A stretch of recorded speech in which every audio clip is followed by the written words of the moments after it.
Oi, pessoal! Então, dando sequência à nossa proposta de falar sobre os crimes e delitos contra as pessoas idosas no mês de junho, vamos falar agora sobre o artigo 98 do Estatuto do Idoso.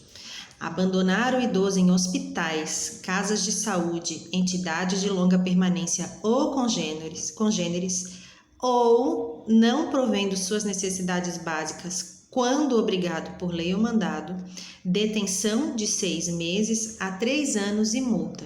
Vamos dividir aqui esse artigo em duas partes. A primeira parte é abandonar o idoso em hospitais, casas de saúde, entidades de longa permanência ou congêneres. Aqui é um crime comum, onde qualquer pessoa pode simplesmente abandonar o idoso nesses locais. O que é abandonar o idoso? Levá-lo até o hospital e não prestar assistência, deixá-lo numa casa geriátrica e não prestar assistência. O Estatuto do Idoso ele tem uma questão muito interessante, que é a relação do abandono da pessoa idosa com a relação afetiva e emocional.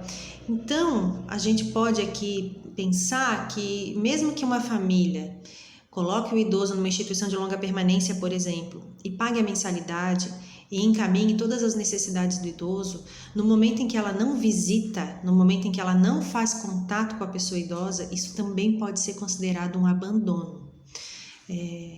Então, a gente precisa pensar um pouquinho nesse artigo aqui.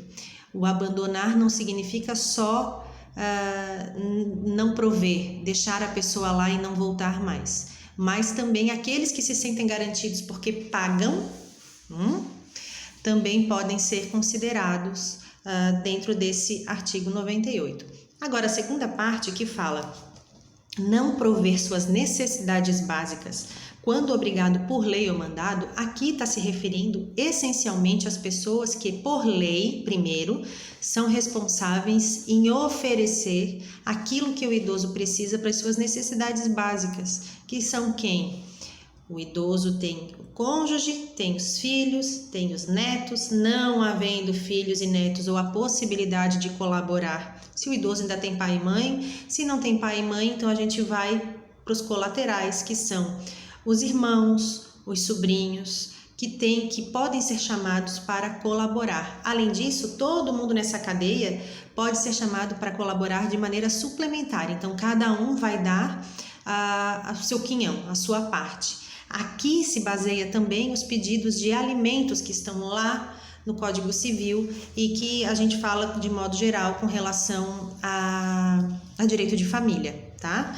Então, são duas coisas diferentes. Na primeira parte desse crime, quem comete é qualquer pessoa que deixe o idoso em um local e não informe. Até teve em Santa Catarina um caso no ano passado em que uma sobrinha cuidava de uma idosa e ela um dia botou essa idosa não era curatelada, e essa sobrinha botou a idosa num carro, foi até a frente de uma instituição de longa permanência à noite, eram umas 11 horas da noite, abriu a porta do carro, deixou a idosa na porta da instituição e foi embora. Veja bem, a gente não tem nem que contar 1 mais 1 para entender que isso é um abandono, né? A idosa não sabia direito o que estava acontecendo, muito embora ela não tivesse com toda a sua capacidade cognitiva comprometida, ela já tinha alguma confusão de raciocínio, né? Então, isso é um abandono que a gente não tem nem, é inquestionável, a gente não consegue nem pensar em outra possibilidade senão o abandono.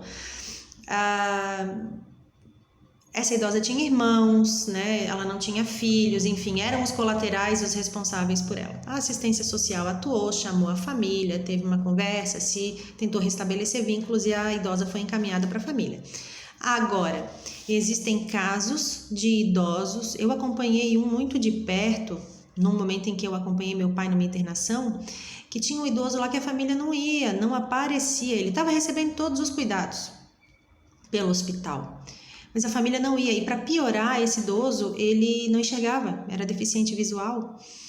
E várias vezes ele se alimentou porque eu ajudava meu pai e depois eu ia ajudá-lo, porque não tinha quem fizesse isso. Então, isso é um abandono. E é muito curioso porque ele dizia para mim assim, mas ninguém vem porque eu fui muito ruim a vida inteira. talvez ele tenha sido muito ruim a vida inteira e tivesse, naquele momento, sentindo que ele merecia aquele tipo de tratamento, né? Aí é uma questão que envolve direito de família, que pode até ser questionado no momento de responsabilização, tá? Isso a gente vai tratar depois num outro vídeo sobre essa questão das responsabilidades e da criação e manutenção de vínculo ao longo da vida e do envelhecimento do idoso e dos seus filhos. Mas aqui a gente precisa entender que quando a pessoa tem a obrigação legal, e aqui naquela turma que eu falei, ainda tem os curadores. Então, o curador, quando ele tem uma obrigação legal, ou seja, ele foi nomeado por um juiz, ele também tem as mesmas obrigações, às vezes até uma obrigação maior, tá? Com relação a patrimônio e tudo, para o cuidado da pessoa idosa. De novo, é um tipo criminal estabelecido no Estatuto do Idoso, então a vítima tem que ter 60 anos ou mais, certo? Se a vítima tem menos de 60 anos, 59 anos para baixo, ela vai ser enquadrada lá no Código Penal. O Código Penal fala de omissão, né, e de abandono, mas ele não fala de abandonar idoso, né? Ele cria o nosso Estatuto do Idoso, ele cria uma vítima diferenciada, digamos assim, né? A pessoa tem que ter mais de 60 anos. Eu tô com algumas anotações aqui para não falar, né, alguma besteira. Então, abandonar aqui significa desamparar, largar, desprezar. E essa conduta do abandono, ela pode ser enquadrada numa tentativa. Então, a pessoa pode tentar abandonar, né? Porque os crimes geralmente eles podem ser tentados, né, ou de fato levado a termo. Então aqui pode ter a tentativa nessa primeira parte. Na segunda parte, que é não oferecer, não prover as necessidades básicas do idoso, não é tentativa. No momento em que a pessoa não oferece, ela cometeu o crime, certo? Então, artigo 98 hoje, as reflexões são essas. Eu vou trazer mais um outro artigo no próximo vídeo, seguindo essa nossa campanha aí de falar crime por crime que estão estipulados no Estatuto do Idoso. Até uma próxima!